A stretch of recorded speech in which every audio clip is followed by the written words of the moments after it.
Welcome back to Columbus Cast. I'm Mazen Han, Content Marketing Manager at Columbus, and today is a special episode. We are in Microsoft's office in London, here to talk about one of the latest additions to the Dynamics 365 stack, Project Operations. So, released in 2020, it is an end-to-end project management application designed to help professional services businesses win more deals, accelerate project delivery, and maximize profitability. But what does that mean? That's why I'm joined by Rory Smith and Toby Harris from Microsoft, and Tim Pike, one of my colleagues from Columbus, to discuss all of that. Would you three like to introduce yourselves? So you start from Rory. Hi everybody, my name is Rory Smith. I'm a technical specialist here at Microsoft, specialising in project operations. For me, I've been working with the platform for about 5 years now, and I've got a particular interest in project operations and helping organisations use their people more effectively to deliver projects. Hi everyone, so my name is Toby Harris. I'm a business application sales executive in professional services. So essentially what that means is I'm people's contact for all things project operations, Dynamics and the Power Platform. I've been working with Project Ops since it released back in 2020 when I was actually the UK lead for the product set. So really excited to talk to you today about the product. Same. So my name is Tim Pike. I work for Columbus as a business development manager. I've been involved with the Dynamics platform for maybe 15, 16 years, something like that, from an ERP background. And more recently, last 12 months, been heavily involved with project operations and what that means for Columbus, which I'll touch on later as part of this session. Let's start with, what is D365 Project Operations? Yeah, it's a great point. It's probably the best place to start, really, isn't it? So Project Ops is or Project Operations, Project Ops, where you will hear us use all the different terms all the time, but essentially it's a complete platform that manages the entire life cycle of a project. So it involves organizations getting visibility and collaboration and agility to drive the success of their project-centric businesses. If you think about, organizations today, it's such a competitive market, especially in professional services. People really need to understand how they can best win their deals. Are they running it in a profitable way? And are they using the right people at the right time for the right part of the project? And that's what the system is going to enable you to do. But the great thing is, obviously, being a Microsoft product is the fact that you then can benefit from the tight integrations with the rest of the Microsoft platform. So having things like Teams interacting with everything that you're doing, tight integrations with finance within a schedule board, and all those kind of key points we'll probably go through later on today. But yeah, it connects all of your teams from that initial quote stage all the way through to the final invoicing point with RevRec and all the complex calculations that comes with finance. So who is Project Ops for? So it's for services-based organizations, but if we're talking about personas, who would it be best for? Yeah, it's a great point. So we talk to people across the whole life cycle, everyone from, the leaders and the executives that really want to get, that portfolio level view of how are we just running our business at the moment, all the way through to, salespeople when they're going to be working through people like myself and Tim, going to be working through the bids, understanding what opportunities we've got and planning out what that project's going to look like, through to PMs, resource managers, understanding the right person for the right place, all the way through to finance. And obviously we can't forget the actual people that are going to be working on the project themselves, team members and all that kind of stuff. Yeah. So why was Project Operations launched? Yeah, great question. So we're not new to this space. Microsoft, we've been playing in the project management space for, since, Dynamics inception. We had 3 separate products that you needed to kind of bring together to be able to get what we're doing today. You needed PSA, or Professional Project Service Automation, Project for the Web, and then Dynamics Finance. And then you had to build your own integrations of those together, and it just wasn't a great experience for our customers. So we listened to the market, we spoke to our customers, and they said, look, we really were crying out for a platform that brings everything together. So that's what we did. We re-architected the whole thing, put the integrations out of the box, and provide that platform that customers can use as much or as little as they need to. So as you say, Microsoft isn't new to the project management space. So you said PSA, and finance and operations has like a project management element to it. So how does Project Operations integrate with that, and how does it tie in with the other Microsoft products? Yeah. So, as Toby mentioned, you've got a couple of different elements and a couple of different ways and means of using project operations. But the great thing is that project operations is built on Dataverse. So, sitting on top of our enterprise data layer, you can now run your project and expose different data entities to what you want it to do to fulfill your business process. And what we're finding in industry is actually people are taking core components of project operations and leveraging different components to suit their business problems and actually solve real-time problems on the ground, such as managing resources, using project operations to deliver bids, using our resource scheduler to manage people, and using our finance components to bill their customers and collect the money for the work that they've delivered. So project operations is a truly integrated product, and actually you can leverage different components to suit the business requirements and solve real-time on-the-ground problems. I think the other thing to add to that is, Rory mentioned that point around the Dataverse. And just for anyone that doesn't know, the Dataverse is that the data store underneath Dynamics and the Power Platform, our low no-code piece. And speaking of the Power Platform, that's a really great point to think about when it comes to those integrations. Because it's built on the Dataverse, having the ability to use all of the connectors, and I think last time I checked, it was something like 450, something, and it adds every single day. There's a new connector that gets added. So it can literally talk to any system that you need it to talk to. And if it's an on-premise system, we can integrate with that as well. So, and that's the general message with any Microsoft product is it's an open source, it's an open platform that people can integrate with. We understand that, we're not going to be the only system that you're going to be using, right? So to have that openness. Yeah, in fact, when we come on to how our experience of it as a business, we'll touch on some of that. Yeah. Because that was important in us considering Project Ops. Yeah, that makes sense. So there's a couple of different areas that I just want to touch on in terms of how you can use project operations in some of the wider Microsoft products. So one of the areas that we're seeing professional services organizations work with is the integration to Microsoft Teams. So you can use project operations and you can use Microsoft Teams and you can use our Power Platform product, Power Automate, to seamlessly integrate to do things like create automatic alerts, spin up new team sites for team members to go and work in. You can also use the task planner function within Teams to be able to manage resources even before you've started the project within project operations. So there's a lot of seamless integration straight into Teams, but we also can leverage Microsoft's Power Platform product, Power BI, to expose data, to give actionable insights within the project to help project managers deliver their project more effectively. So even just using Power Automate and Power BI, you can really leverage greater benefit and interact with other products from the stack. I was just about to ask, how can a tool like Project Operations help professional services organizations? So it's sounding like productivity and process efficiency. We've got 5 key scenarios that can help our professional services organizations. The first one is winning more contracts. So when we're working in the sales arena and early on in the sales cycle, we can connect our sales teams with our delivery teams to draw up detailed and accurate quotations, which can be sent to a customer. Our second scenario is optimizing resource utilization and maximizing use of our people. So we can use project operations to see who's available, when they're available, and make sure they've got the right skills at the right time and be on the right projects. So we can really make sure we're pulling in the right people onto our projects and using them as best as we possibly can. The third scenario is around accelerating project delivery.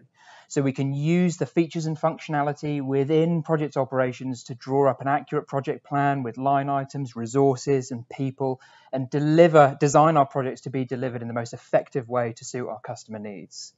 The fourth scenario is around increasing productivity.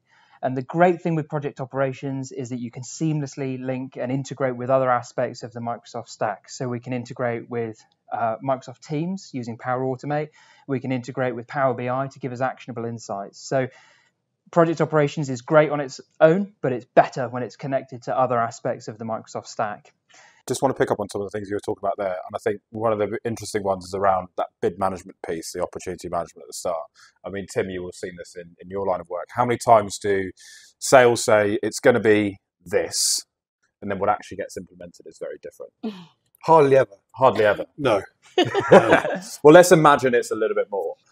The thing with Project Ops, and I talk to my customers all the time about this, is imagine if your sales guys could go, right, this is what we roughly think the order of magnitude of the opportunity is going to be, but I want to scope out what the implementation is going to actually look like really accurately. So then you use the project functionality to build out the accurate statement of work while you're in that quoting stage, before you even got to the point of signing any contracts, agreeing any implementation plans, but you're going, this is actually what it's going to cost. So your customer has accurate figures from the start and also knows what they're going to be getting.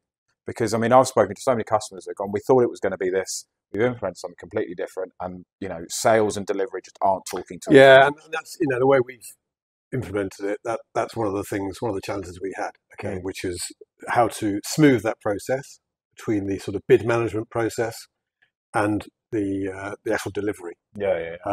And to Rory's point about using Teams, that is now part of our process. So as a sales guy, I live in Teams. Most of our business lives in Teams. So we want to use Teams to the maximum extent along with some of the benefits of Project Ops. And that's what we're doing at Columbus. And one of the great things that Columbus have done is actually use Power Automate. So when the sales team come in and they load up a new opportunity into the sales data, if that opportunity hits a certain value or a certain time frame requirement, they use Power Automate to send an alert to the delivery team to automatically start the process for drafting up a project and responding to that bid. So you're accelerating the sales cycle by bringing together the sales and the delivery team to get everybody to work on that bid to make sure it goes out the door and it's accurate and going to meet the time frame. So you can really use it to help your organization be more effective from the offset. Mm-hmm. What about, what are you kind of doing around, we spoke there about resource management, right? What are you doing around the resourcing side? Columbus is an international business. Okay, so we have resource pools in a number of countries, 14 countries, lots of skilled guys. And one of the challenges we had was having visibility of those resources across those entities easily, so that we can resource and plan projects appropriately. So that was one of the reasons that Project Ops and the resource management elements of Project Ops really hit the nail on the head in terms of giving us that global transparency of resource. Not only that, but the ability to book easily people from different countries for different roles onto different projects. I think it's also thinking about things outside people as well. Like I was talking to a media company a couple of months ago that were wanting to use a URS to, when they're doing a shoot or they're doing, media. What's the URS? Universal Resource Scheduler. Okay, thanks for that. They want to, yes, assign people, but they also want to be like, well, can I book equipment on that? Can I, understand what subcontractors we're going to be using? And that's the whole point about the Universal Resource Scheduler and the fact that anything can be booked on it. And if we think about professional service industries, they typically will be booking just people, typically. But if we think about manufacturing companies, media companies, government entities, there are so many other applications of Project Ops and that resourcing side that can be leveraged, outside of just the norm, which I really like. I quite enjoy. Yeah, so here's one. So take manufacturing, okay? You might not think Project Ops is directly relevant to people bashing holes in metal. But those manufacturing companies have internal projects. Yeah, 100%. R&D projects. That's where they're using Project Ops, to manage those projects in the way that we might manage a bid. Yeah, that's exactly it. Well, we're seeing so many customers looking at it for, internal IT projects. Yeah. It's kind of going, right, we know we've got these pieces coming up. We want to have these skilled people on that project. We want to understand how much time they're actually working on that project. They might not be billing it anywhere, but they still want to understand, what is that cost of using that worker? And then, just filing that all the way through and linking in with things like GitHub, things like DevOps, Jira, to actually manage the IT side of the project, but still, use everything else. So one of the beautiful aspects about Project Operations and Microsoft Teams is that you can access Project Operations from within Teams. So if you live in Teams as your day-to-day place of work, and if you're a resource manager, you can go into Project Operations via Microsoft Teams. You can seamlessly open up the resource scheduler and you can see who's available to work on that project or work on that bid. It's a really simple, easy to use interface. And it doesn't matter if you're a project manager or a resource manager, you can still quickly and easily go in, find the resource or the piece of equipment that you're using and book it to that project straight away. It's a really simple, easy to use, easy to navigate interface. Sounds very intuitive, like it can save businesses a lot of time, money, resources that they can now focus That's elsewhere. exactly it. And I think the stuff I talk to a lot of customers about is about moving from that reactive mindset of I need to go and find data, I need to go and find this, to actually switching that to using the tech to be more proactive, so it actually delivers the information to the individual. So if we go take that Teams example, you could have an Power Automate that spins up a Teams site straight away, and then a bot can be in there, and you could ask the question, what resource assignments do I have this week? And it goes, you're working on this project for these hours, you're scheduled to be over here and do that. So actually delivering that information to the person rather than them go to find it, it's saving people so much time. We often find from an end user perspective, we're actually saving people valuable time each week. Because if you're a construction surveyor working on a project, we're here to really help you minimize the time that you're spent doing admin. So we give you a really nice, easy to use, simple user interface that you can access on a mobile device to go and do your timesheet entry and your expense entries each week. So actually, by minimizing the time people spend on admin, we're freeing them up to spend more valuable time working on the project, which helps their customer, in turn helping you deliver better billable quality work, which is what this is all about, is improving outcomes for the customer and delivering a better customer experience through technology. And also, if it's easier for them to log in their timesheets, they'll want to do it, and you won't. Yeah, which is one of the challenges that we had. I mean, we're a project-centric business, as you probably know. We've been implementing and supporting Dynamics clients, as you know. But of course, all of our guys do work on projects.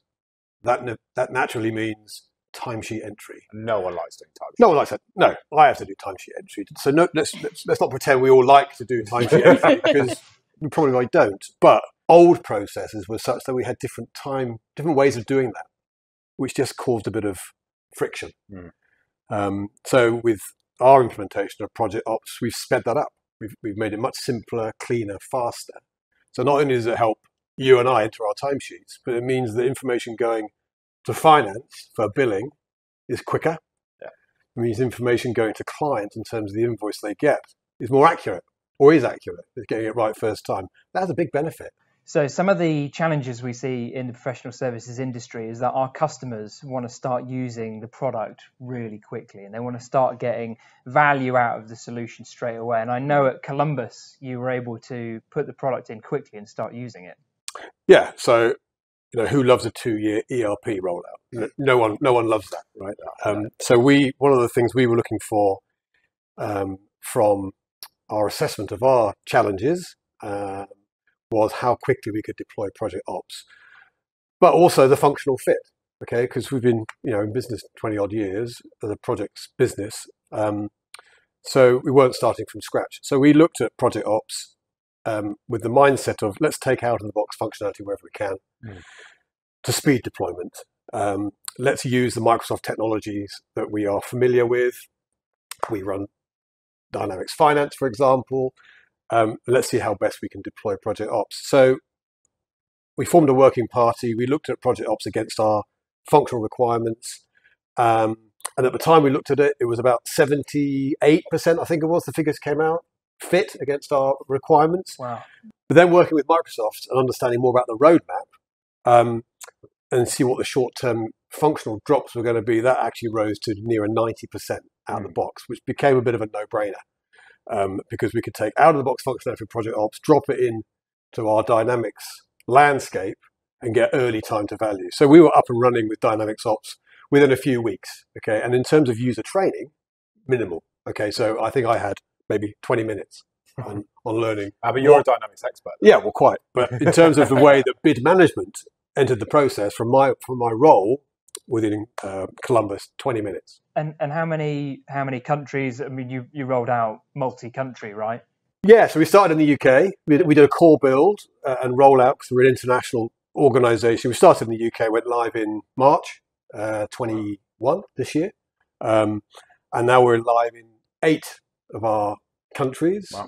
It's about 85% of our business is now on Project Ops. And we've got something like 1,700 users of the application. What I love about the approach, the implementation that you took is that assessment of what can we do out of box quickly to start using the product to bring value to Columbus.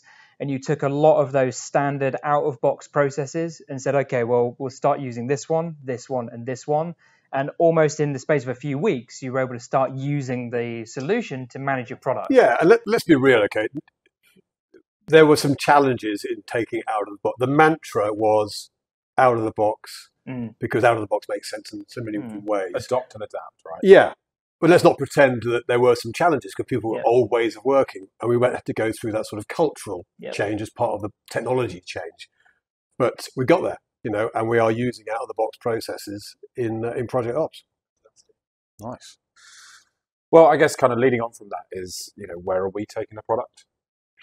Yeah. So I think, we've done a lot of investments into the product since it got released. So things like non-stock materials. So if you think about as part of a project, there's time and expense, but there's also materials as part of that, whether it's face masks for a site that you're working on, or it's product licenses, or whatever it is. So we can now manage that whole pricing, estimating, etc. for non-stock materials.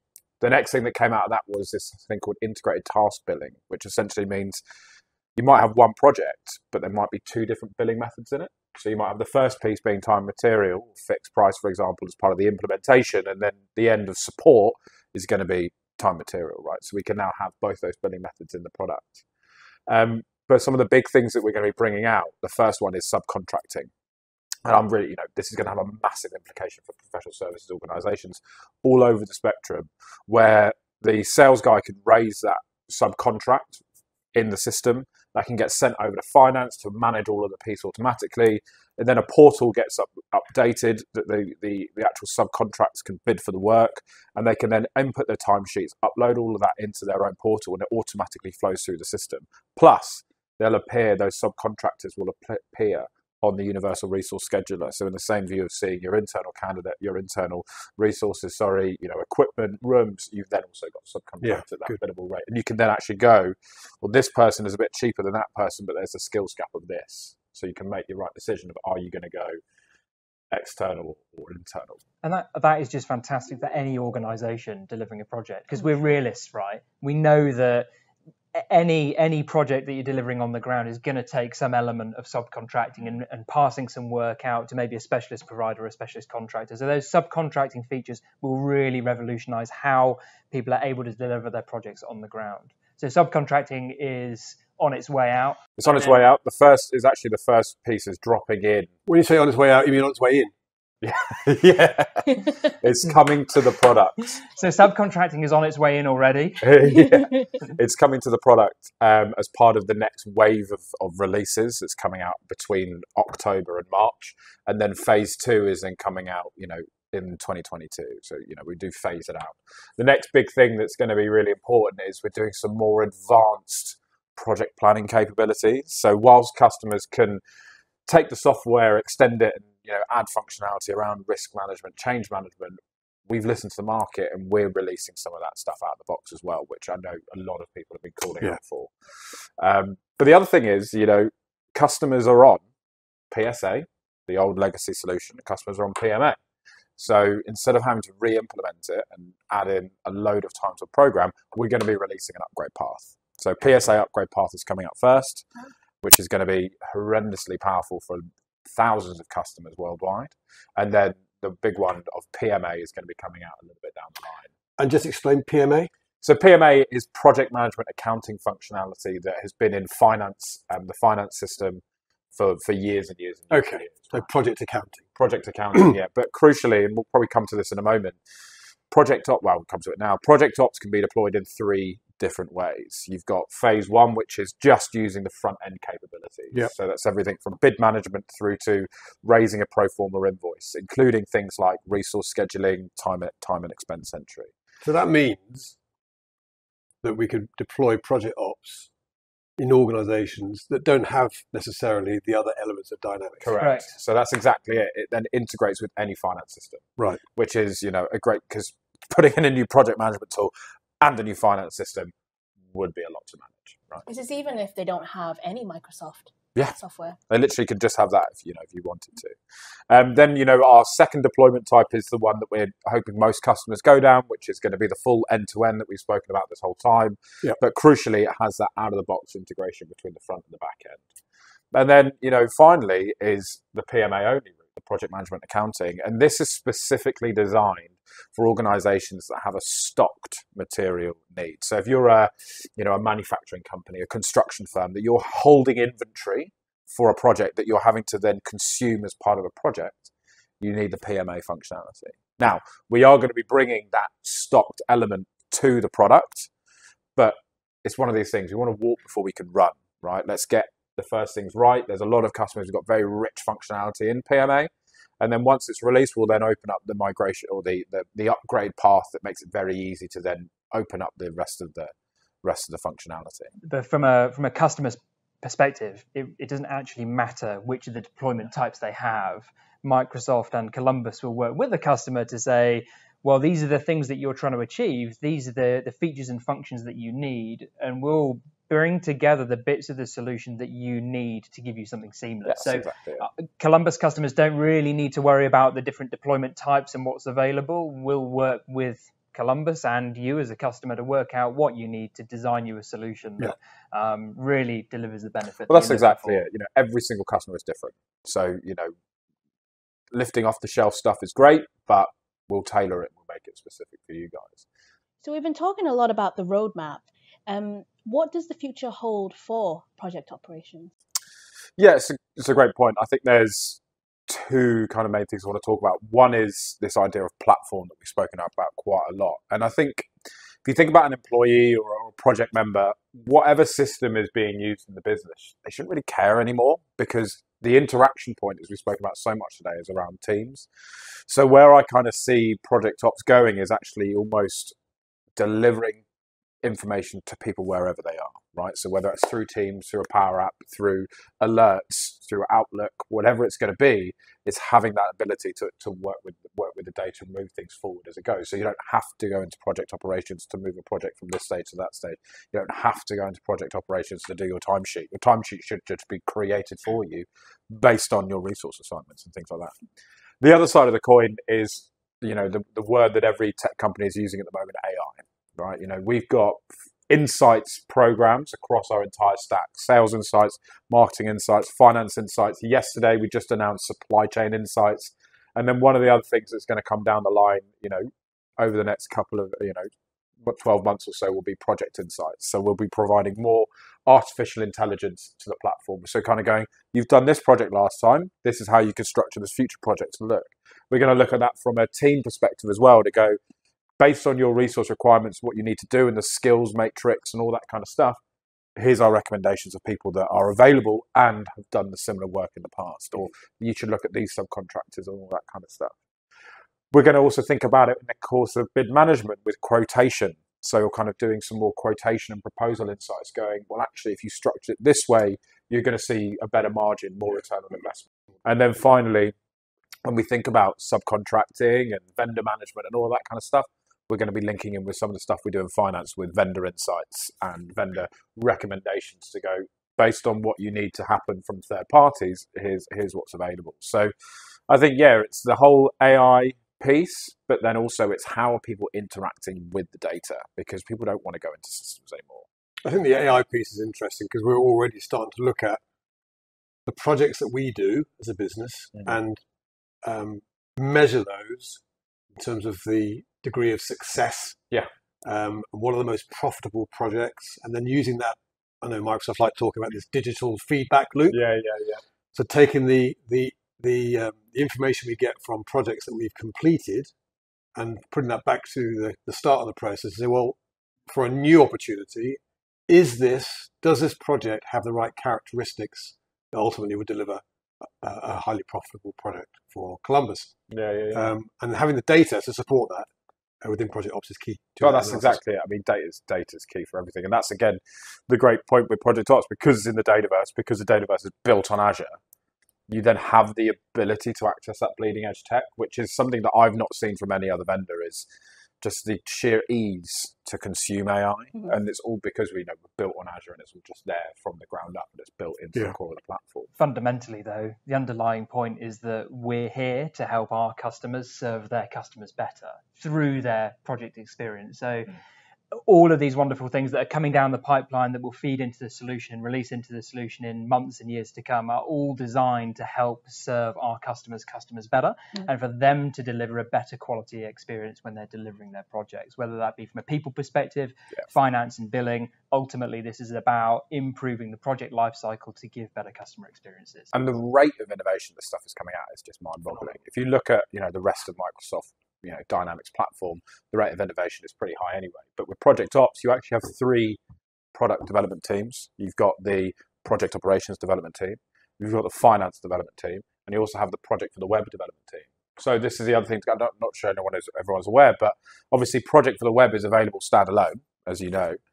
But every single time project for the web releases new functionality, that also comes into project operations. So you've got essentially 2 roadmaps, 3 product groups, all throwing out functionality all the time. It's quite cool. So I guess it's all about coming back to customer experience. We're improving customer experience and user experience, and project operations can help.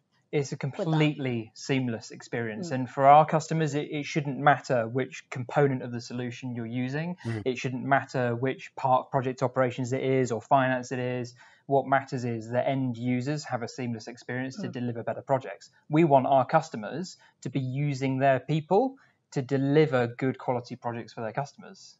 Therefore, we're going to help facilitate that by giving you a product that you can use with ease, at scale, and really quickly to start delivering a beter experience. And that's what we bought into at Columbus. Okay, exactly that. So we're providing clearly a better service to our own people, but to our customers, because I mentioned earlier things like accuracy of information they're getting, early visibility of information they're getting, to help them with their customers. And, we're seeing the results on that on our side. Yeah. We're seeing the results and the great feedback that you're getting from customers of projects that you're implementing the whole time. So obviously we're going to be slightly biased, but clearly it's working, right? Yeah, clearly. Thank you for that explanation of project operations, guys. If you'd like to find out more about project operations and how it can deliver value for your business, head on over to columbusglobal.com/en-gb and get in touch for your exclusive discovery session with Columbus and Microsoft. Thank you all for joining me to explain project operations today, and thank you to our listeners for tuning in. Until next time, bye-bye. Cheers, bye. Thanks, bye.